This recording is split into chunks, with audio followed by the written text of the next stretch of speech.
Hi guys, இன்றைக்கி நம்ம சீசனோட ரீகேப்போட இது வந்துருச்சு. ஸோ நம்ம இன்றைக்கி வந்து மோஸ்ட்லி இதை தான் நம்ம பற்றி பார்க்க போகிறோம்.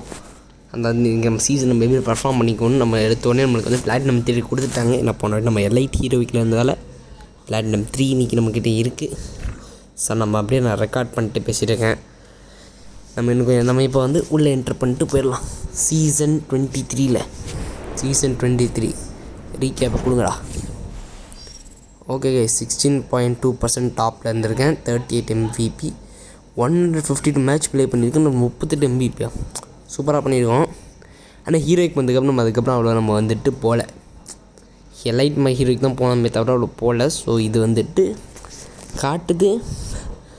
ஆனால் நம்மளோட மோஸ்ட்லி நான் வந்து இவ்வளோ நாள் விளையாடவே மாட்டேன். நம்ம சேனலுக்கு வீடியோ வந்து ஒழுங்காக வந்து நல்ல வீடியோ அப்லோட் பண்ணி தான் பண்ணியிருந்தேன். ஆனால் அப்போ கூட நிறைய பேருக்கு இந்த கேள்வி கவனம் 5 கிலோ அடிச்சு தான் வந்து ஒரு வீடியோ வாடானே. 5 கிலோ அடிக்கிறது முக்கியம் இல்லை, நம்ம அதை எப்படி அடிக்கிறது தான் முக்கியம். எனக்கு இது சர்ப்ரைஸே இல்லை. ஏன்னா பைசன் தான் எப்போயுமே யூஸ் பண்ணியிருப்பேன். 174 கில்ஸு, 70,000 டேமேஜ், 64 மேட்சஸ் ப்ளே பண்ணியிருக்கேன். இது என்னோட one of the favourite guns. Launch பண்ணதுலேருந்து நான் இதை யூஸ் பண்ணிகிட்ருக்கேன். ரிஸ்க் டேக்கர் படி ஆர்லின் ரிஸ்கேட்டர் படி 4 மேட்ச் விளையாடி 2 மேட்ச்சு 50% வெற்றி. இவரோட நல்ல பிளேயர் ஆனால் நல்லா கியர் இருக்கும், நிறையா விளையாடுவேன். ஏஸ் கம்ப்ளீட் அன்கிட் எரிட்ஸ் 3 மேட்ச்சு 2 வின்னு 66.67. இவரும் அதே கேஸ் தான். அவங்க 2 பேரும் அவங்க சேம் தான். ஆமாம், 2 பேரும் ஒரே ஆள் தான். அந்த 2 பேரும் 2 பட்டம் எடுத்திருக்காங்க. ஓகே, இல்லை 2 பேரும் நல்ல பிளேயர் தான், இல்லைன்னு நம்மளால் சொல்லவே முடியாது. ஓகே, ஸோ நம்ம நெக்ஸ்ட்டு போகலாம். நம்ம கமாண்டர் சூப்பர். நம்மளுக்கு என்ன கொடுத்துருக்காங்க, பேட்டில் ஸ்டைலிஸ் கமாண்டர்.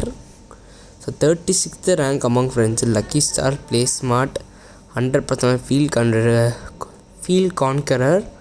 அதுக்கப்புறம் make a perfect team with fearless scout. Fearless ஸ்கவுட்னா ஒன்றும் இல்லை, அதுனா வந்து அவ்வளோனா எதுவுமே இல்லை. அதாவது லூசுத்தனமாக வந்துட்டு விளையாடுறது. லூசுத்தனமாக மீன்ஸ் பயமே இல்லாமல் எனிமி பக்கமே ரஷ் பண்ணுறது. இங்கே போட்டிருந்தா கூட வந்து என்னோடய டீம்மேட்ஸ் என்ன எனக்கு தெரியும். டீம்மேட்ஸ் எல்லாம் என்கிட்ட சொல்லுவாங்க, டே லூஸு மாதிரி அதுக்கு எங்கிட்ட பாரு ரிஸ்க் எடுத்துக்கிட்டா எடுக்கிறேன்னு. வாழ்க்கையில் ரிஸ்க் எடுக்கிறோம், அதே மாதிரி தான் கேமில் ரிஸ்க் எடுக்கிறோம். ஸோ இன்றைக்கான சீசன் ரீகேப் முடிஞ்சிடுச்சு. ஸோ நான் ஏன்டா இந்த மாதிரி வந்துட்டு ஷார்ட் வீடியோ அப்லோட் பண்ண கேட்காதீங்க. நான் நெக்ஸ்ட் வீடியோவில் அதுக்கோட ஆன்சரோடு சொல்கிறேன் நாளைக்கு. Bye guys.